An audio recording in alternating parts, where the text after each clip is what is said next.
우리 오늘은 이제 하나님의 음성을 들으라 이제 두 번째 시간인데요.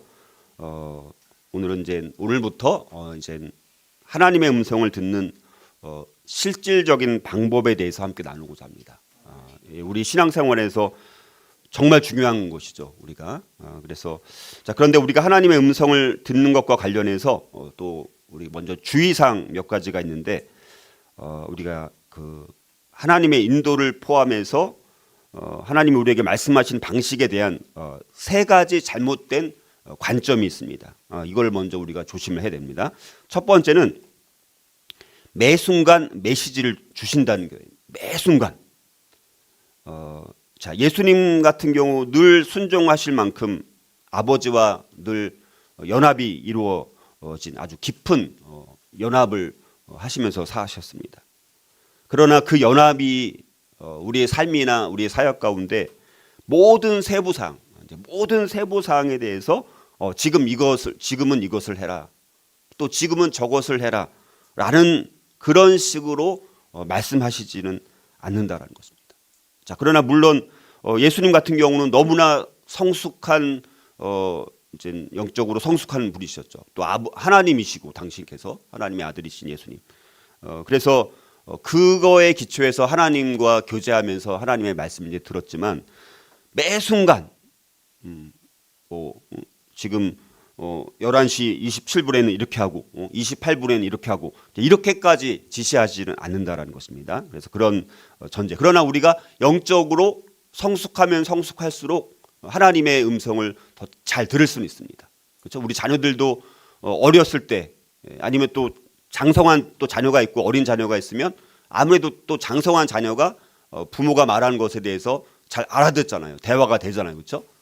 그래서 우리가 영적으로 성숙하면 성숙할수록 하나님의 메시지는 더 깊게 더 자주 들을 수는 있다라는 것입니다. 두 번째는 성경에 모든 게 다 있다라는 견해. 물론 이제 어느 정도는 맞는 말이죠. 성경에는 우리의 인생의 많은 상황에 대해서 구체적으로 어떻게 하라라는 직접적인 지침들이 상당히 많이 나와 있습니다. 그러나 우리가 또 살다 보면 우리 인생 가운데 어떨 때는 문제에 부딪히기도 하고 어떨 때는 어떤 의문들이 생겨가지고 이거는 또 뭐라고 하나님께서 말씀하시는지 잘 정확하게 우리가 모를 때도 있다라는 것입니다. 그러니까 삶의 많은 아주 구체적인 모든 상황에 대해서 성경이 다 나와 있지는 않다라는 사실을 우리는 종종 결국 경험하게 되어집니다. 그런데 제가 말씀드렸던 것처럼 제가 옛날 처음 이제 지구촌 교회에서 이제 교구 사역을 했을 때 이제 신방을 이제 많이 하다 보니까 너무 많은 상황들이 있잖아요, 그렇죠?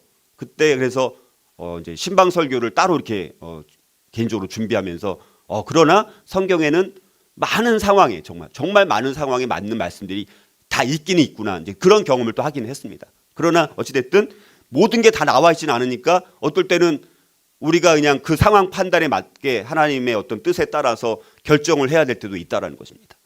세 번째는 그냥 아무래도 좋다, 이런 잘못된 견해가 있습니다. 아무래도 좋다. 이게 이제 문제가 뭡니까? 그냥 아무래도 좋으니까 이렇게 돼도 좋고 저렇게 돼도 좋아. 그래서 그냥 내 마음 안에 고민하지 않고 마음에 그냥 평안을 누린다는 면에서 사람들이 아무래도 좋다라는 견해, 이거를 그냥 우리가 하나님 음성을 민감하게 듣지 못하고 살아갈 경우에는 그냥 아무래도 좋다라는 그냥 견해 가운데 살아가는 것입니다. 그거는 이제 하나님과 깊은 이 하나님 음성을 들으면서 대화하면서 친밀한 교제를 나눈 것 자체를 아예 포기하는 것입니다. 이게 가장 비극이죠. 그리스도인이면서도 아무래도 좋다. 그래서 하나님과 교제하는 것에 대해서 전혀 경험하지 못하고 친밀한 교제 가운데 그 은혜를 전혀 누리지 못하고 살아간다면 그거는 그리스도인이 아니거나 아니면 그리스도인이 되었다고 할지라도 그거는 심각한 지금 병에 걸려 있다라고 볼 수가 있는 것입니다. 그러니까 우리 신앙생활에서 제가 봤을 때 가장 실질적이고 정말 구체적으로 신앙생활을 하면서 우리가 하나님 뜻에 따라 살아가는 과정 속에서 가장 중요한 첫 번째를 꼽으라고 한다면 바로 이 하나님 음성을 듣는 이 방법이 아닌가라고 우리가 생각해 볼 수가 있습니다. 그런데 이제 우리가 하나님의 음성을 듣는 것과 관련해서 가장 기본적이고 가장 중요한 것 중에 하나는 뭐냐?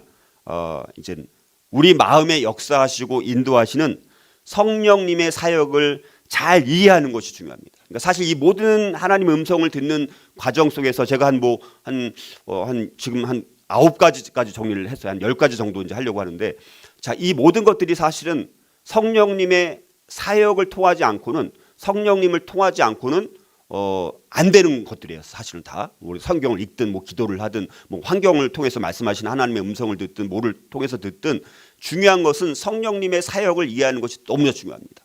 왜냐하면 성령님을 통해서 대부분 말씀을 하시는 거예요. 근데 성령님을 통해서 말씀을 하시는데 어떨 때는 그 성령님께서 깨닫게 해주시는데 성경을 읽다가 깨달을 수도 있고, 뭐 누군가 깊은 교제를 하면서 대화를 하다가 겪을 수도 있고, 들을 수도 있고, 뭐 설교를 듣다가 들을 수도 있고, 책을 읽다가 들을 수도 있고, 뭐 여러 가지 이런 과정 속에서 성령님이 핵심입니다. 사실 성령님과 얼마나 우리가 친밀하게 교통하면서 성령님의 인도함을 받느냐, 성령의 인도를 따라 우리가 살아가느냐, 이것이 가장 키포인트라고 이제 볼 수가 있습니다. 자, 그래서 우리 성령님이 하는 역할을 하기 전에 우리가 삼위일체 하나님이 함께 늘 같이 사역을 하십니다. 삼위일체 하나님은. 그래서 우리가 성부 하나님 아버지는 우리의 구속을 계획을 세우신 분입니다. 계획을 세우시고 이제 그거를 이제 십자가의 구속 행위를 통한 죄의 대속을 이제 계획을 하신 거예요. 영원 전부터. 그리고 이제 예수님께 그 사명을 이제 맡겨 주신 것이죠.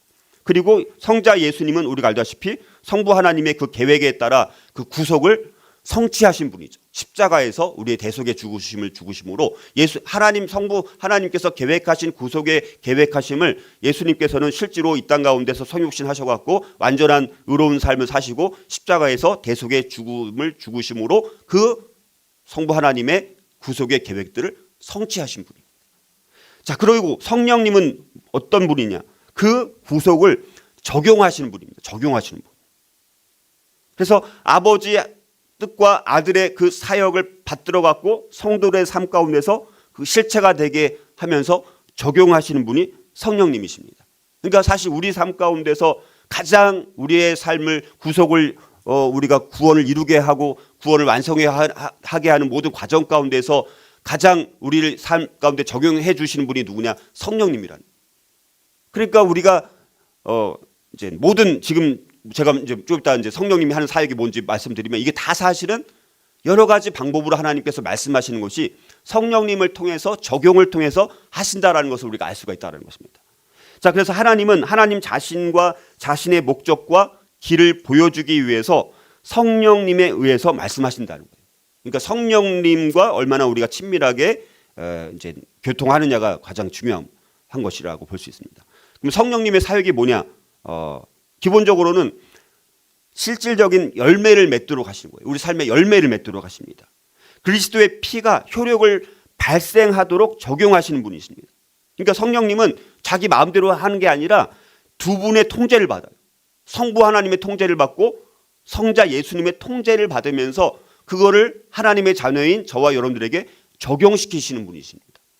자, 그래가지고 성령님은 우리에게 확신을 주십니다. 확신을 주시는 거예요. 어떨 때 막 불안한 마음이 있어요. 참 이 두려움 가운데 이 약한 세상에서 공포 가운데 내가 어떻게 살아가지?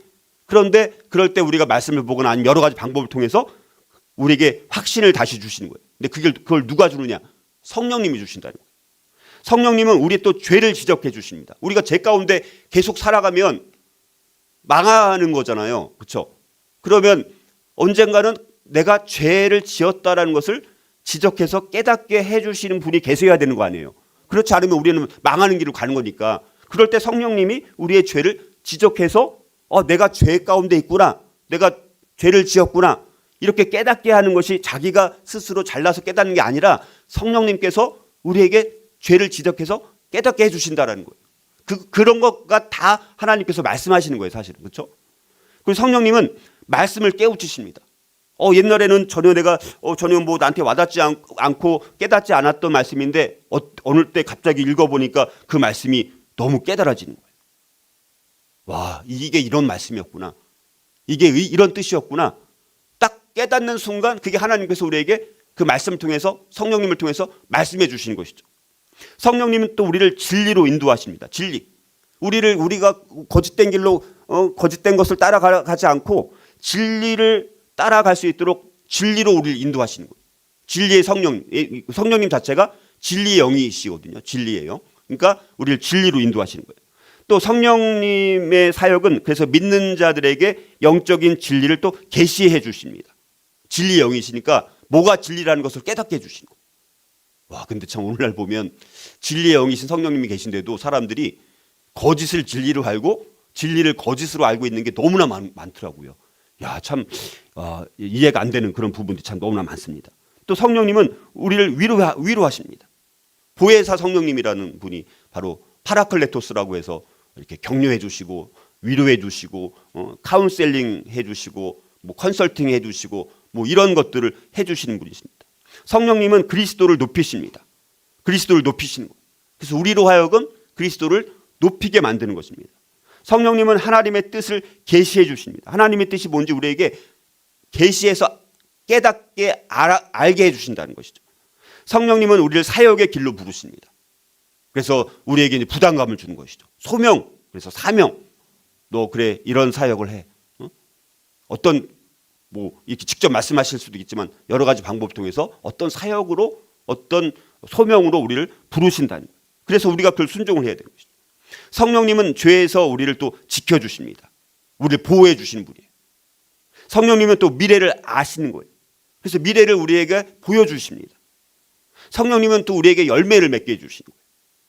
성령님은 또 우리 연합을 이루십니다. 연합하게 만드는 거예요.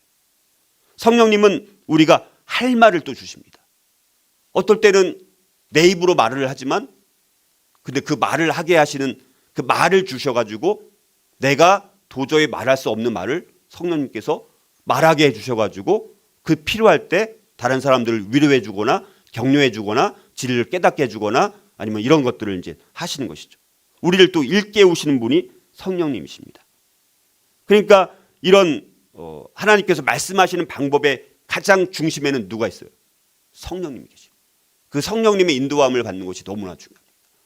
그러니까 우리가 그리스도인의 삶에 실제적으로 우리의 모든 것을 적용시켜 주시는 성령님과 우리가 친밀하게 대화하고 교제하는 것이 훈련이 안 되면 그냥 머리로만 우리가 알고 그냥 형식적으로 예배만 드리고 내 삶 가운데서 주님의 인도하심에 따라서 우리가 살아가지 못하는 그럴 확률이 많다라는 것입니다. 자, 그러면 우리가 하나님의 음성을 듣는 실질적인 방법 이제 몇 가지를 계속 살펴보는데 오늘 세 가지만 오늘 살펴보겠습니다.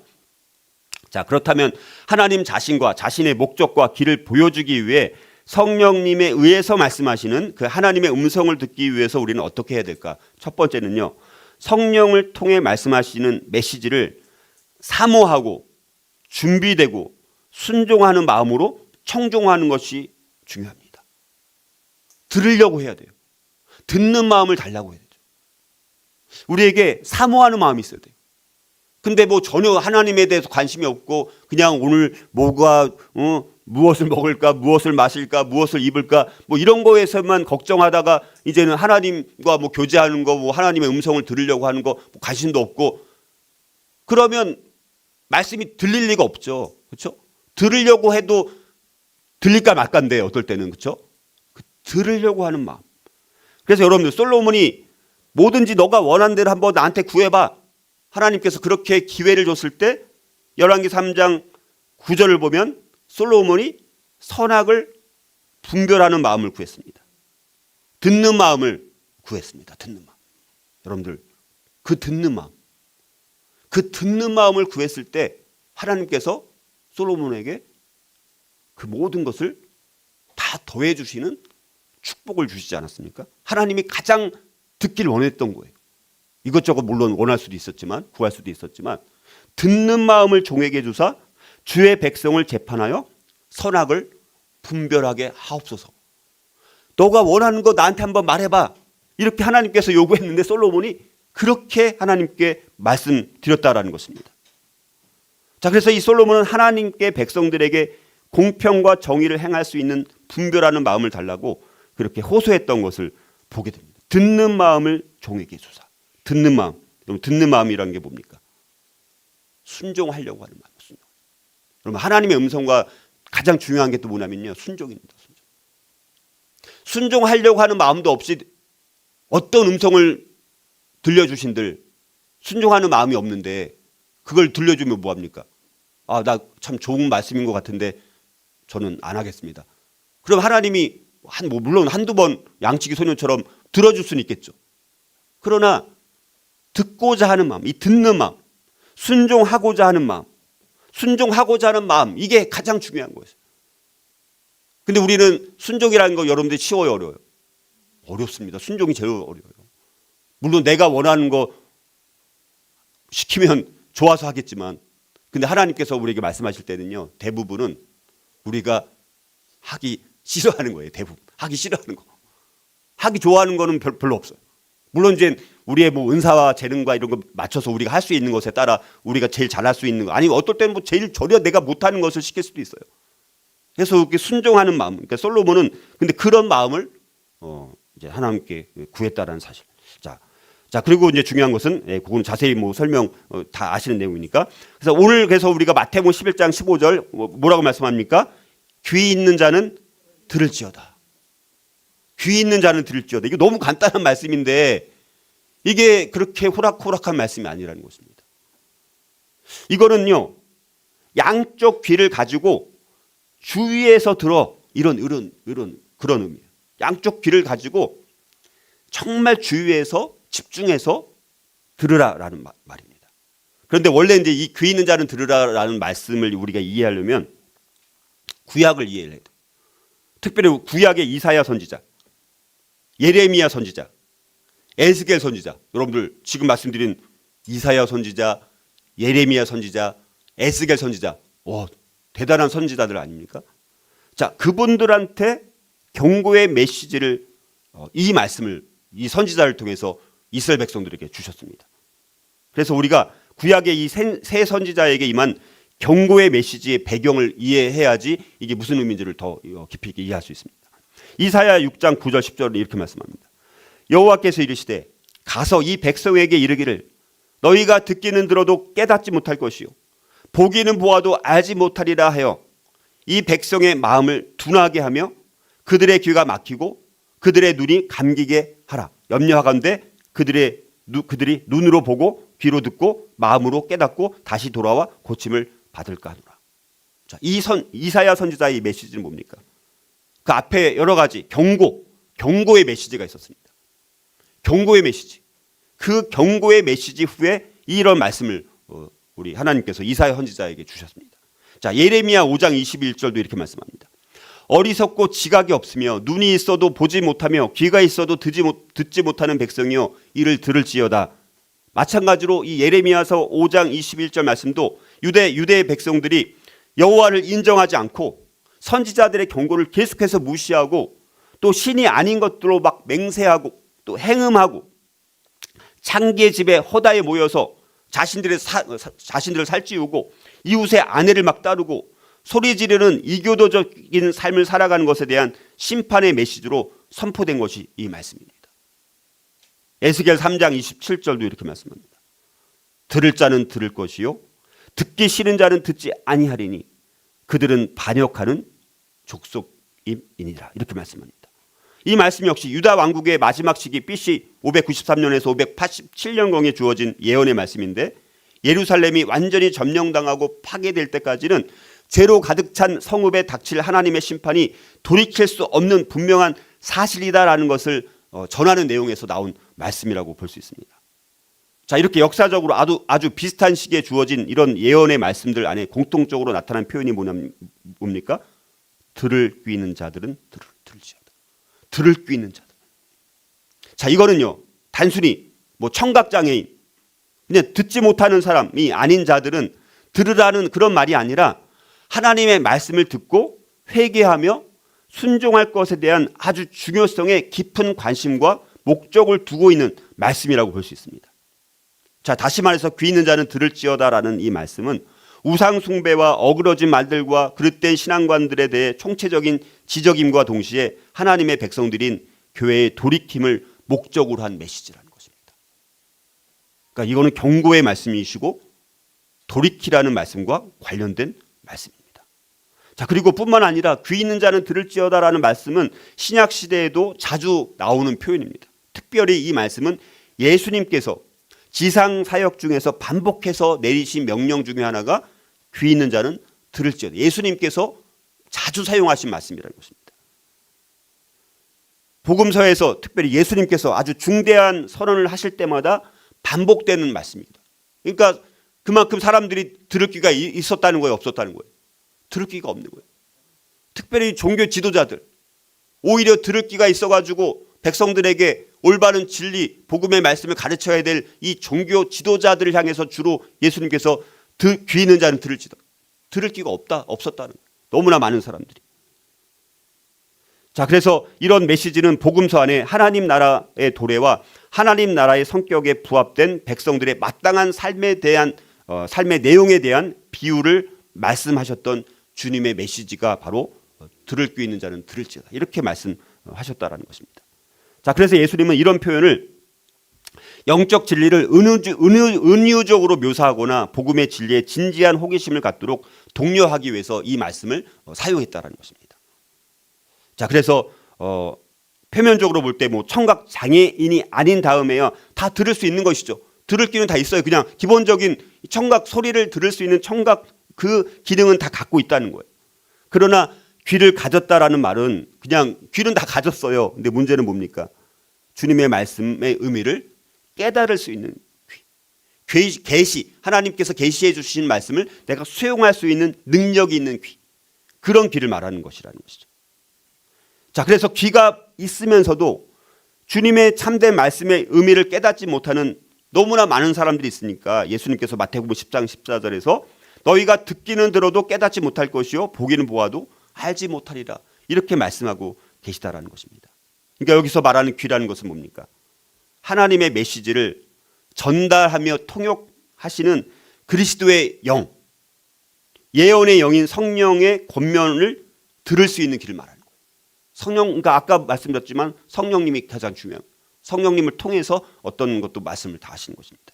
신령한 귀, 다시 말해서 신령한 귀, 우리에게 신령한 귀, 신령한 눈이 있어야 되고 신령한 귀가 있어야 돼요. 그것은 영적인 귀고 영적인 눈이고 성령을 통해서 말씀하시는 것을 들을 수 있는 귀고 들을 수 있는, 볼 수 있는 눈이라는 것입니다. 자, 이렇게 하나님의 말씀이 듣는 자들에게 이런 상징과 비유로 이렇게 주어지는 방식은 그 자체가 심판을 나타내는 것입니다. 그래서 단지 하나님의 은혜로 인해서 회개의 마음을 가진 자들만이 일상적으로 주어지는 경고의 메시지에도 예민하게 반응할 수 있고, 또 상징과 비유로 주어지는 내용에 대해서는 더욱더 귀를 기울이며 통찰력을 가지고 그 뜻을 알려하며 자신들의 잘못을 알고 그 죄들을 회개하고 돌이키려 한다라는 것입니다. 자, 그래서 귀 있는 자는 들을지어다, 이 말씀은 하나님의 뜻을 거역하는, 반역하는, 패역한 무리들에게는 그들의 마음은 마치 청각 장애인처럼 돼 있는 사람들이니까 정말 물론 그들에게는 이게 이제 안 들리지만 문제는 우리에게는 반면에 우리 하나님의 백성들에게는 이게 소망을 주는 말씀이고 위로를 주는 말씀이고 격려가 되는 말씀이라고 볼 수가 있습니다. 자, 그래서 우리가 이것을 통해서 볼 수 있고요. 그래서 결국은 뭡니까? 성도들은 들을 귀를 가지는 것이 중요합니다. 자, 그런데 주님께서 왜 이렇게 자주 반복해서 귀 있는 자는 들을지어다 이렇게 말씀을 반복하는 이유가 뭡니까? 들을 귀가 있는 사람들을 찾기가 힘들기 때문이다. 너무나 많은 사람들이 그냥 청각 들을 수 있는 귀는 있지만 하나님의 음성을 들을 수 있는 귀가 있는 사람들은 너무나 없다는 거예요. 그래서 우리 속담에 귓구멍에 마늘 쪽 박았나 뭐 이런 말이 있고, 한 귀로 듣고 한 귀로 흘린다 이런 말이 있습니다. 사자성어 중에도 마이동풍이란 말이 있습니다.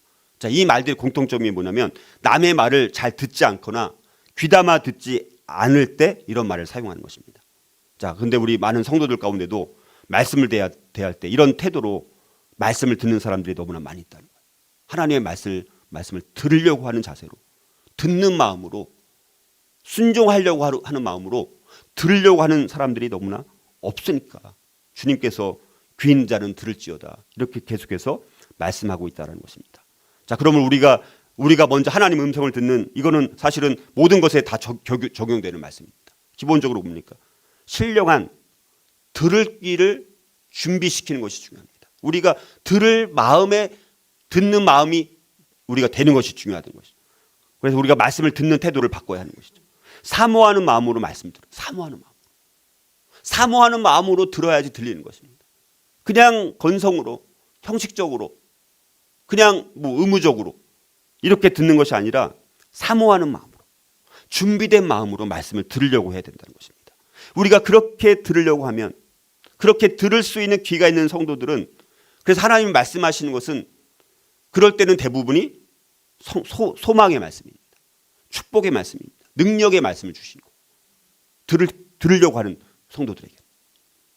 자, 그리고 중요한 것은 결국 단순히 귀로 듣는 것만이 아니라 반드시 우리가 순종으로, 행동으로 옮기는 것이 중요합니다. 하나님께서 우리에게 말씀하실 때 순종하지 못하는 것이 또 문제입니다. 자, 그런 경우에는 한두 번 말씀하시다가 얘는 순종할 마음이 전혀 없구나. 그럼 하나님께서 말씀을 주시지만 들을 귀가 전혀 되어 있지 않기 때문에 들을 수가 없게 되는 것입니다.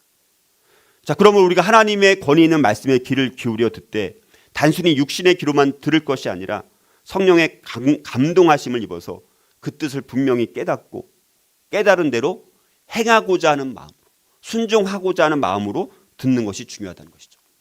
자, 그러므로 하나님 자신과 자신의 목적과 길을 보여주기 위해서 성령님에 의해서 말씀하시는 하나님의 음성을 듣기 위해서 우리는 성령을 통해 말씀하시는 메시지를 사모하고 듣는 마음으로, 준비된 마음으로, 순종하는 마음으로 청종하는 것이 중요하다라는 것입니다. 이거는 모든 것의 기본 전제인 거예요. 아무리 뭐 기술적으로 하나님의 음성을 듣는 것이 있다고 할지라도 내가 듣고자 하는 마음도 없고 듣는 마음도 없고 순종하고자 하는 마음도 없으면 그걸 들은들 그게 무슨 상관이 있습니까? 아니면 사탄의 소리를 더 들을 가능성이 많죠. 그러면서 그게 하나님의 음성이다 막 자기가 우겨서 그걸 또 따를 수도 있는 거예요. 눈에 보기 좋은 그 음성을 따르는 것이 더 좋지 않습니까? 축복을 준다 뭐 이렇게 좋은 쪽으로, 긍정적인 쪽으로 얘기하는 그런 음성을 들을 수 있는 가능성이 많다라는 것입니다. 자, 그래서 우리가 순종하는 마음, 사모하는 마음, 준비된 마음으로 듣는 것이 너무너무 중요하다. 자, 두 번째로 우리가 하나님 자신과 자신의 목적과 길을 보여주기 위해서 성령님에 의해서 말씀하시는 하나님의 음성을 듣기 위해서 우리는 어떻게 되느냐. 두 번째는요, 하나님은 다양한 음성으로 말씀하시므로 어떤 음성으로 말씀하시는지 성경을 통해 배우고 깨달아야 합니다. 그러니까 다양한 음성으로 말씀하신다는 거예요. 한 가지 방법으로만 말씀하는 게 아니에요. 그래서 우리가 오늘 세 가지 살펴보고 다음 주부터 또 몇 가지 더 살펴보는 거죠. 그러니까 다양한 방법으로 말씀하시는 거예요. 그거를 우리가 상황에 따라서 다 달라지는 것이죠. 그때마다 한 사람에게도 똑같은 방법으로 말씀하시는 게 아니에요. 여러 가지 방법을 통해서 말씀하시는데 이거를 모르고 있으면 분명히 말씀하셨는데도 우리가 못 듣는 거잖아요. 그렇죠? 그러니까 우리가 다양한 방법으로 말씀하시는 그 다양한 방법이 뭔가, 이거를 성경을 통해서 알고 배우고 깨닫는 것이 중요하다. 자, 그래서 하나님은 다양한 방법으로 자기 백성과 관계를 유지해 오셨다라는 것입니다. 그 역사적 증거가 신구약 성경에 잘 나와 있다는 것이죠. 자, 물론 커뮤니케이션의 절정은 그리스도의 인격을 통해 왔다는 것입니다. 그래서 히브리서 1장 1, 2절 옛적의 선지자들 통하여 여러 부분과 여러 모양으로 우리 조상들에게 말씀하신 하나님이 이 모든 날 마지막에는 아들을 통하여 우리에게 말씀하셨으니 이 아들을 만유의 상속자로 세우시고 또 그로 말미암아 모든 세계를 지으셨느니라, 이렇게 말씀합니다. 자, 하나님은 한 가지 커뮤니케이션 방법에 자신을 국한시키지 않는다는 것입니다. 중요한 것은 하나님은 다양한 방식으로 말씀하신다라는 것입니다. 자, 그래서 우리가 하나님의 음성을 듣게 되면 자, 그것이 어떤 음성처럼 들리는지를 깨달아야 된다는 것이죠. 자, 예를 들어서 하나님은 엘리야에게는 세미한 소리로 말씀하셔요. 아주 세미한 소리로, 너무너무 작고 고유한 세미한 소리로 말씀하셨습니다. 자, 그리고 또 세미한 음성을 또 듣게 되기 전에는 어떨 때는 아주 강한 바람으로 말씀하십니다. 어떨 때는 지진을 통해서 말씀하십니다. 어떨 때는 불을 통해서 말씀하십니다. 사도 요한에게는 나팔 소리 같은 아주 큰 음성으로 또 말씀을 하십니다. 또 이스라엘 민족 구약에서 시내산의 불과 연기로 말씀하십니다. 많은 선지자의 음성을 통해서 말씀하시기도 했습니다. 전염병, 기근, 지진과 같은 그런 재난을 통해서도 말씀을 하십니다. 그러니까 여러분, 우리는요, 지진이 일어납니다. 기근이 일어납니다. 이것조차도 하나님의 음성일 수 있다는 것입니다. 그러니까 수많은 하나님의 음성들이 아주 다양한 방식으로 지금 계속해서 말씀하시는데 우리가 못 듣는 것뿐이라는 거예요. 지금 계속해서 하나님은 여러 가지 방법을 말씀하십니다. 뭐 지금 설교를 통해서도 말씀하시고 자연재해를 통해서도 말씀하시고 수많은 것들로 말씀을 하신다는 거예요. 그리고 야곱이나 요셉이나 다니엘, 바울, 베드로 이런 성경 인물들 가운데는 또 꿈으로도 말씀하십니다. 또 꿈을 통해서 말씀하실 때도 있어요. 물론 모든 꿈이 다 하나님 말씀하신 것은 아니지만 어떨 때는 그 꿈이 너무나 분명한 하나님의 음성의 꿈일 가능성도 많다라는 것입니다. 근데 그 꿈 좋은 그런 하나님의 음성일 꿈만 꿔도 참 너무 축복이죠. 감사한 것이죠.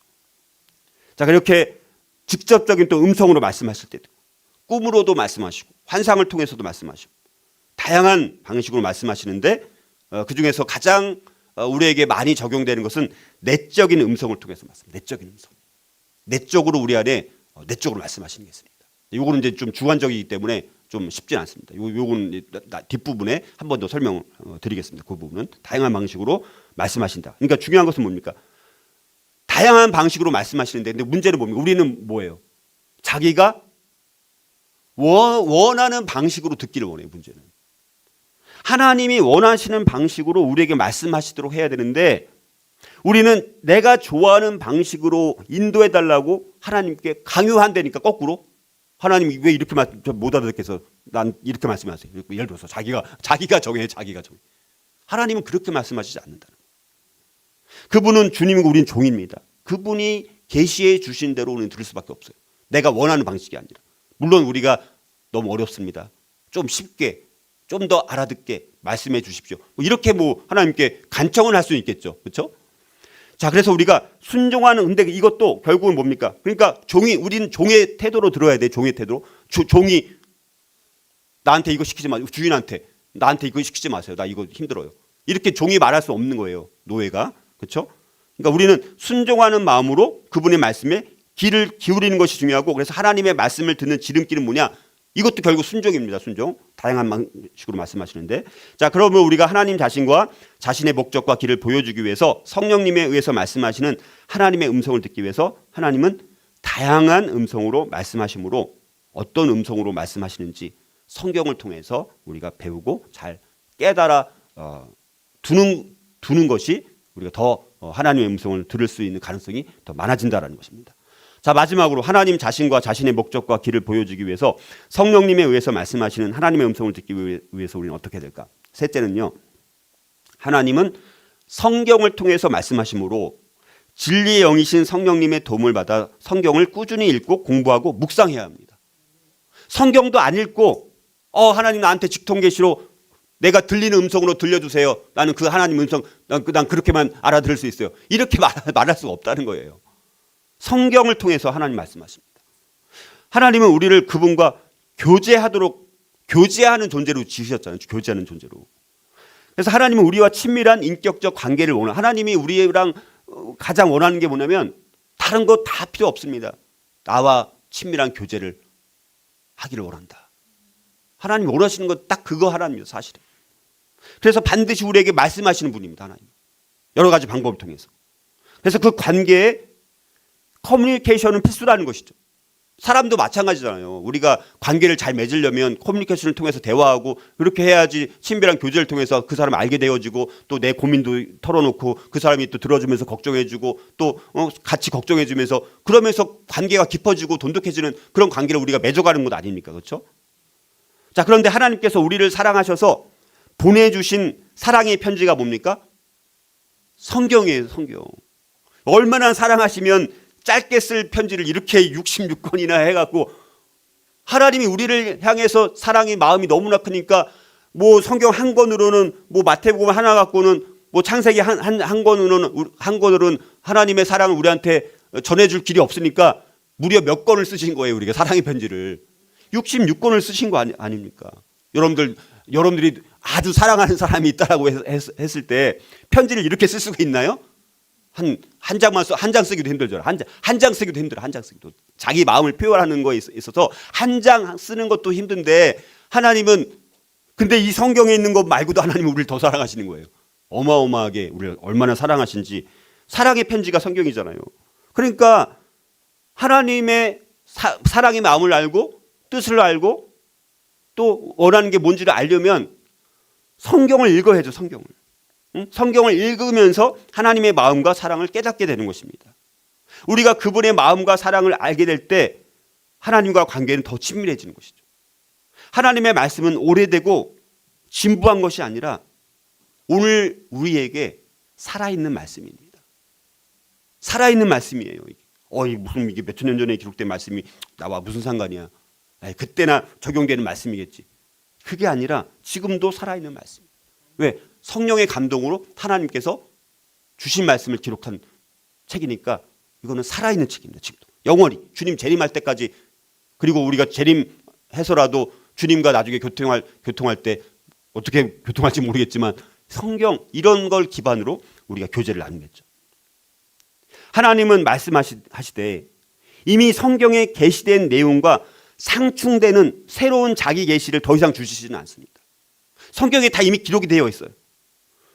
성경에 게시된 내용과 상충되는, 누가 자기가 어떤 뭐 예언자라고 말하면서 성경에 없는 걸 자기는 계시를 받았다고 누가 예를 들어 주장할 수 있어요. 예를 들어서. 근데 그 보니까 성경과 상충되는 것 같아요. 그러면 그거는 잘못된 것이죠. 그런 계시는 주시지 않습니다. 근데 이미 계시는 이미 다 완성이 됐어요. 다 주어져. 성경 66권에 다 계시가 완성이 된 것입니다. 이 안에서 하나님께서 일하시지 이거 밖에서 일하시지는 않는다는 것입니다. 자, 그래서 하나님은 우리의 삶에 구체적인 상황에 성경을 적용시키려고 말씀하십니다. 우리에게 말씀하실 때 하나님은 성경책을 새로 쓰시는 것이 아니에요. 성경책을 새로 쓰는 게 아니에요. 이미 성경에서 말씀하시는 것을 우리 삶에 적용시킨다라는 거예요. 성경을 보면 그래서 하나님이 누군가에게 말씀하실 때마다 그 사람의 삶이 어떻게 됐습니까? 달라졌어요. 변화됐다는 것이 중요합니다. 지금도 마찬가지입니다. 하나님께서 우리에게 말씀하실 때 우리의 삶은 변화되게 되어 있습니다. 그러니까 하나님의 음성을 듣는 삶을 산다라는 것은 우리의 삶이 아주 놀랍게 변화되어 간다라는 거예요. 우리가 삶이 영적으로 성숙되지 않은 이유가 뭡니까? 하나님과 교제하지 않고 하나님과 친밀한 나눔 가운데 있지 않고 그냥 자기 뜻대로, 자기 소욕에 오른 대로, 자기 생각 뜻대로 살아가니까 맨날 넘어지고 실패하는데 그 길을 계속해서 반복해서 악순환되는 거예요. 우리 삶이 악순환되는 이유는 뭡니까? 하나님의 음성을 듣지 못하고 그렇게 살아가다 보니까 우리의 삶이 변화되지 않는 삶으로 살아가는 거예요. 여러분, 우리의 신앙생활이 10년이 됐든 20년이 됐든 30년이 됐든 변하지 않는 내 삶에 대해서 애통하는 마음과 하나님 정말 내 삶이 변화되기를 원합니다. 그냥 그럭저럭 이런 대로 그렇게 살아가는 인생이 아니라 정말 하나님의 음성을 들을 때 우리의 삶은 변화될 수밖에 없습니다. 그 하나님의 말씀을 계속해서 사모하고 하나님의 음성을 듣기를 사모하는 마음이 우리 가운데 충만해질 수만 있다면 매일매일 하나님과 친밀한 교제를 나누는 것이 가장 우리 그리스도인의 풍성한 삶이 기초가 바로 그런 삶입니다. 근데 하나님 음성을 듣지도 못하고 교제하지도 못하면서 친밀한 교제를 나누지 못하면서 매일매일 살아가는 인생은 너무나 큰 비극이고 비참한 인생입니다. 자, 그래서 우리가 항상 하나님을 이해할 때 조심해야 될 것은 뭐냐면 우리의 경험을 의지하는 것이 아니라 근데 우리는 여전히 뭡니까? 내 경험을 해보니까 이래 내 경험에 비춰보면 뭐니 해도 머리가 최고야. 내 경험을 비춰보면 너 출세해야 돼. 너 좋은 대학 가야 돼. 뭐 예를 들어서 자기의 경험을 의지하는 거예요. 그게 아니라 우리는 하나님의 말씀인 성경을 바탕으로 하나님을 이해해야 됩니다. 성경은 우리 인류를 향한 하나님 자신의 완전한 계시를 나타내요. 완전한 계시입니다. 이거 완전한 계시를 나타내 준 거예요. 요한복음 14장 17절 말씀 보면요, 보혜사 성령님은 진리의 영이라고 말씀하고 계십니다. 진리의 영. 그렇다면 진리의 영이신 성령님이 어떻게 이 하나님의 말씀인 성경을 통해서 우리에게 말씀하실까라는 것입니다. 자, 이 단계들을 한번 보겠습니다. 자, 우리는 먼저 하나님의 말씀, 즉 성경을 일단 읽어야 돼요. 성경. 이거를 읽지 않고 그냥 내 생각대로 그냥 자기 뜻대로 자기 멋대로 해석을 하면서 그리고 또 하나님 말씀하셨대. 이렇게 말하는 데 너무나 많은 거예요. 그렇게 정말 말씀하셨는데 의심스러울 만큼. 근데 자기는 그렇게 하나님께 들었다는 거예요. 그러니까 굉장히 주관적이죠. 어찌됐든 그러나 하나님의 말씀인 성경을 먼저 읽습니다. 자, 읽으면 우리 성경을 읽습니다. 오늘 뭐 귀 있는 자는 들을지어다 이렇게 읽었죠. 근데 처음에는 귀 있는 자는 들을지어다. 이게 나 귀 있는데 뭘 들으라는 거지? 뭐 이렇게 처음에는 이해하지 못할 수 있어요. 근데 진리의 영, 성령님이 뭐라고요? 진리의 영이죠. 진리의 영이신 성령님께서 이제 그 말씀, 오늘 우리가 귀 있는 자는 들을지어다 이 말씀을 가지고 오늘 설교를 통해서 이 진리의 말씀이 뭔지 진리의 영이신 성령님께서 저와 여러분들에게 그 진리를 계시해 주시는 것이죠. 여러분들 깨달은 게 있어요. 깨달을 게 다 다르겠지만 각자 깨달은 게 분명히 있을 것입니다. 몰랐는데 설교를 들어보니까 그런 거 같네. 그랬네. 정말 그렇구나. 자, 그때 그게 성령님이 진리의 영이신 성령님께서 진리를 계시해 주시는 거예요. 그 말씀. 자, 그러면 이제 중요한 건 뭐냐? 그래서 근데 그걸 만족해. 대부분 거기서 끝나. 문제는. 그 다음에 하나님의 진리에 우리의 인생을 조정하는 것입니다. 그렇게 말씀하니까 귀 있는 자는 들을지어다. 하나님 음성을 들을지어다. 전에는 내가 하나님 음성에 대해서 들을 관심도 없고 그냥 나는 이래도 좋아 저래도 좋아 이렇게 살았는데 오늘 말씀을 들어보니까 이거는 나는 내가 그리스도인 정말 맞나? 내가 정말 주님과 친밀한 교제를 나누고 있는가? 내가 하나님 음성을 듣고 있는가? 안 되겠다. 난 하나님 음성을 좀 나도 듣기를 원해. 이제 마음이 바뀌는 거예요. 그래서 뭐 이런 설교에서 말씀한 대로 뭐 성경을 하루에 내가 한 장씩 내가 읽어야 되겠다. 이렇게 이제 내 인생을 어떻게 되는 거예요? 조정하는 것입니다. 이 단계로 가야 되는 거예요. 이게 중요한 것이. 이렇게 안 되면 아무 소용 없어요. 앞에 1단계, 2단계에서 그냥 끝나면 아무 소용 없습니다. 그 다음에 조정을 한다는 것은 그 다음에 순종한다는 거예요. 순종으로 가는. 그래, 이제 나는 하루에 1시간 아니 30분 내가 성경을 읽어야지. 이제 뭡니까? 이제 정말 매일매일 30분씩이라도 성경 읽는 거예요. 순종하는 것입니다. 그리고 경건의 시간, 이제 새벽 예배 목사님이 맨날 보내주는 것 같은데 한 번도 들은 적이 없어요. 예를 들어서. 근데 목사님이 새벽에 맨날 카톡으로 보내는 거 한 10분, 20분 말씀하시는 게 이게 무슨 내용이지? 나도 한번 그 말씀 따라서 한번 읽어볼까? 그래서 그 말씀을 자기도 이제 듣는 거예요. 이제.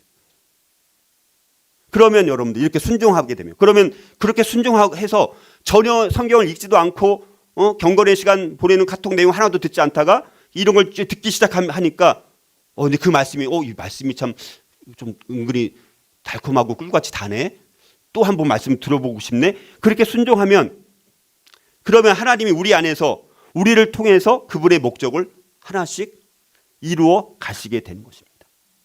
이렇게 성령님은 성경 말씀을 통해 영적인 진리를 계시하실 때 우리의 삶에 개인적으로 적용시켜 주시는 분이 누굽니까? 성령님이십니다.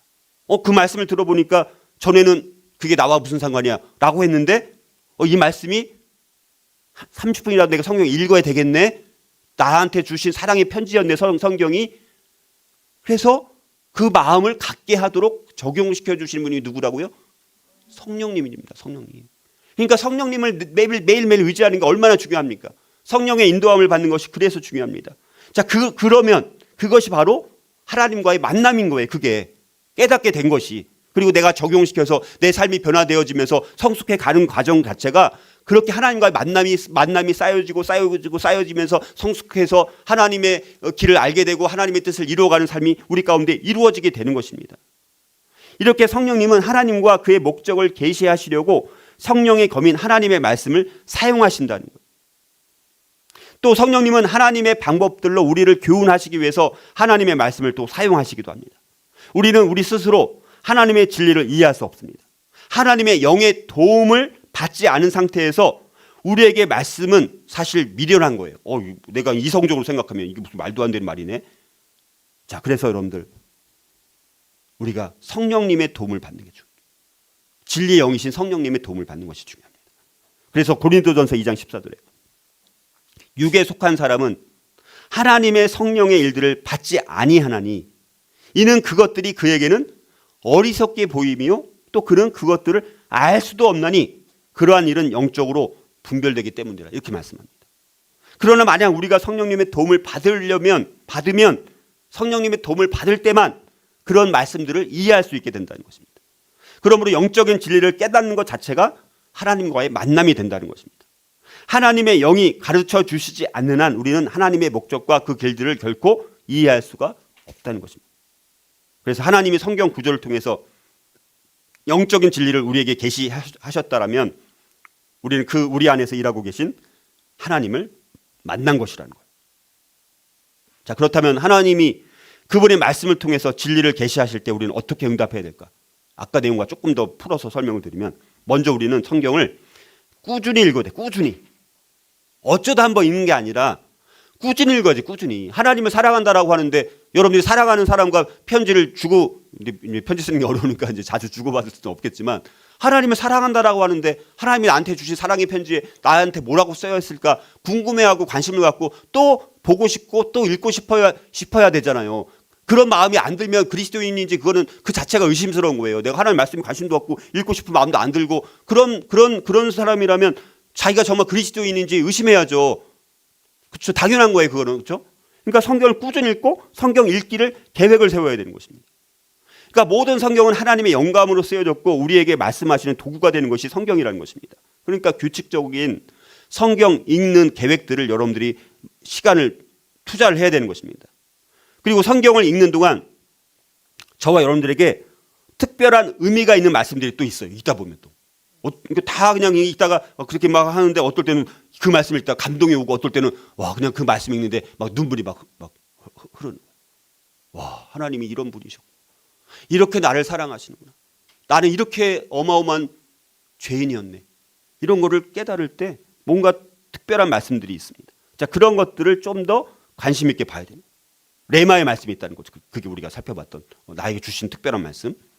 그래서 그 레마의 말씀 묵상하면서 성경을 이제 우리가 전복시키는 것입니다. 그리고 어떤 한 구절이 나에게 특별한 통찰력을 줘요. 예를 들어서. 자, 그리고 그 말씀을 읽고 내 삶 가운데 적용하니까 너무 막 내 영혼이 막 기뻐합니다. 그럼 그런 말씀들은 따로 또 기록을 해두거나 아니면 암송을 하거나 그렇게 해야 하는 거예요. 그래서 저와 여러분들이 읽은 말씀들을 깨달은 진리를 우리는 지난주에 설교한 것도 뭔 내용인지 까먹어버려요.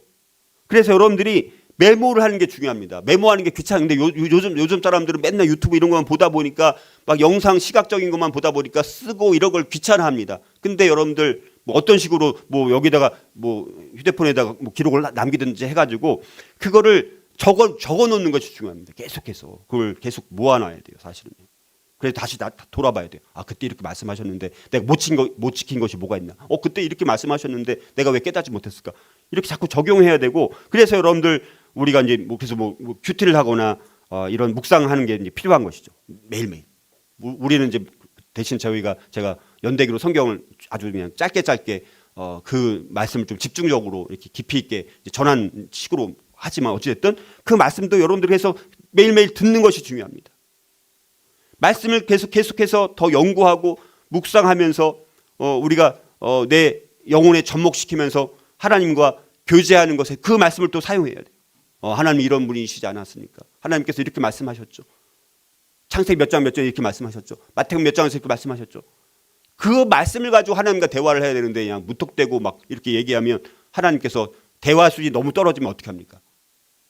대화가 깊어지지 않잖아요. 우리도 상대방과 대화를 나눠보면 대화 수준이 너무 떨어져. 예를 들어서 그러면 더 이상 그 선에서 그 깊이 있게 더 나가지 못하고 그냥 형식적인 관계 속에서 끝이잖아요. 그렇죠? 더 깊이 있게 우리가 들어가는 것이 굉장히 중요합니다. 그래서 말씀의 그 의미 가운데 막 그 교훈 가운데 우리가 깊이 있게 막 빠져 들어가야 돼요. 사실 말씀 빠져 들어가는 경험을 해야 됩니다. 그래서 그게 뭘 말씀하시는 거지? 하나님께서 어떤 길을 나에게 계시하시는지 이걸 계속해서 묵상하고 또 묵상하고 계속해서 반복해야 됩니다. 자, 그 다음에 이제 하나님이 일하시도록 이제 뭡니까? 내가 깨달았어요. 내가 이해했습니다. 그러면 내 개인의 삶에서 아니면 우리 가정에서 우리 교회에서 내가 일하는 일터에서 내가 어떻게 조정을 할까? 이걸 한번 이제 적용시켜 보는 거예요. 그리고 하나님께 응답하는 응답했다. 자, 그러면 그런 기도 같은 것도 적어보는 것입니다. 그리고 내 인생을 아까 말씀드렸던 것처럼 자꾸 조정하는 거예요. 하나님의 뜻에 맞춰서. 하나님 말씀하셨으니까. 하나님의 음성을 듣지 못했으면 내가 인생을 어떻게 조정해야 되는지 모르잖아요. 근데 계속해서 말씀을 하면 하나님은요, 한 단계 한 단계 더 말씀해 주십니다. 그 관계의 친밀한 교제의 맛을 아는 사람들이 그리스도인인 거예요. 그 맛을 모르면 그리스도인이라고 하기에는 참 너무 이건 참 말하기가 참 곤란한 상황이 되는 거죠. 이런 관계 속에서 살아가지 못하면. 그러니까 내 인생을 조정할 게 없는 거예요. 그러니까 1년이 지났든 5년이 지났든 10년이 지나도 어떻게 되는 거예요? 변함이 있어 없어요? 변함이 없다니까요. 조정할 게 없는데, 조정하지 않는데 뭐가 변화가 있어요? 삶을 조정하고 순종해서 하나님의 뜻을 이루어가고 해야 되는데 그것과 전혀 상관없이 그냥 내 갈 길 가리라, 나는 근데 천국에 가리라, 자기 혼자 막 외치면서 스스로 착각하면서 그렇게 살아갈 수 있다라는 것입니다. 자, 그래서 결국은 뭡니까? 하나님 말씀하신 다음에, 성경을 통해서 말씀하신 다음에 어떻게 우리가 반응하느냐가 너무 중요한 거예요. 그래서 우리의 인생을 진리로 조정하는 것이 너무너무 중요합니다. 그러니까 하나님이 어떻게 말씀하시는지 관심을 갖고, 근데 이런 말씀 듣고 나 순종하기 싫어. 나 그냥 내가 사는 대로 사는 게 난 편해. 나 이제 귀찮아. 이제 나 어려운 길 나 가기 싫어. 뭐 이런 자세 그 자체가 그리스도인이 아닐 가능성이 많다니까. 그렇다면요. 들으려고 하고 순종하는 마음이 있어야 된다니까요. 그러니까 우리가 하나님이 성경에 기록하신 인생의 원리를 그래서 꾸준히 묵상해. 반복해서 묵상해. 반복해서. 그래서 그게 내면화가 되어야 되는 거예요. 내면화. 그리고 수시로 조정하고 순종하는 거예요. 그래서 우리가 하나님이 말씀하시거든 우리가 귀 기울여 듣는 마음, 감사하는 마음으로 받는 자세로 듣는 것이 중요하고, 계속해서 우리가 음식도 막 먹으면 체하는 것처럼 꼭꼭 씹어서 음미하면서 그렇게 먹는 것처럼, 소가 되새김질하는 것처럼 그 말씀을 또 묵상하고 소화될 때까지, 내 마음에 내면에 완전히 소화될 때까지 씹고 말씀을 계속 곱씹고 되새김질을 계속하면 그 말씀이 진짜 달달하고, 그러면 단맛을 경험했으면, 물속이처럼 단 말씀의 맛을 알면 그 다음에 더 읽고 싶어요? 안 읽고 싶어요? 더 읽고 싶은 것입니다. 그 다음에 또 뭐라고 말씀하실까? 뭐라고 또 말씀하실까? 그런 마음이 우리 가운데 우리가 있을 때 우리 삶이 변화될 수 있다는 것입니다. 자, 그러면 우리가 하나님 자신과 자신의 목적과 길을 보여주기 위해서, 성령님에 의해서 말씀하시는 하나님의 음성을 듣기 위해서 우리는 먼저, 하나님은 성경을 통해서 말씀하시기 때문에, 그러나 진리의 영이신 성령님의 도움을 받아서 성경을 꾸준히 읽고 공부하고 묵상하되, 또 특별히 성령님이 우리의 관심을 어떤 한 진리로 집중시킨다면 내가 그것을 적고 묵상하고 우리 인생을 거기에 따라 조정하고 순종할 때 우리는 하나님의 뜻을 이루어가는 하나님의 귀한 종으로 살아가게 되는 것임을 저와 여러분들이 깨닫고 우리 모두가 하나님의 음성을 듣는 그 일들 가운데 적극적으로 우리가 참여할 수 있기를 주님의 이름으로 축복합니다. 우리 또 지난번 했던 우리 하나님의 음성을 듣기 위한 다짐과 선서를 한번 해보겠습니다. 제가 읽어드릴 테니까 아멘으로 우리 화답하시면 되겠습니다. 하나님의 자녀로서 나의 헌신을 분명히 하겠습니다. 내 영혼을 향한 하나님의 음성에 민감하겠습니다. 특정 상황과 관련된 말씀, 레마의 말씀에 주의를 기울이겠습니다. 하나님의 지시에 대해 확증을 구하겠습니다. 하나님의 말씀으로 하루를 시작하기 위해서 일찍 일어나겠습니다. 잠들기 전에 말씀을 묵상하겠습니다. 하나님을 만나기 위한 조용한 장소를 찾겠습니다. 하나님의 말씀을 암송하고 묵상하겠습니다. 이 결단과 이 선언이 저와 여러분들의 평생의 선언이 될 수 있기를 주님의 이름으로 축복합니다.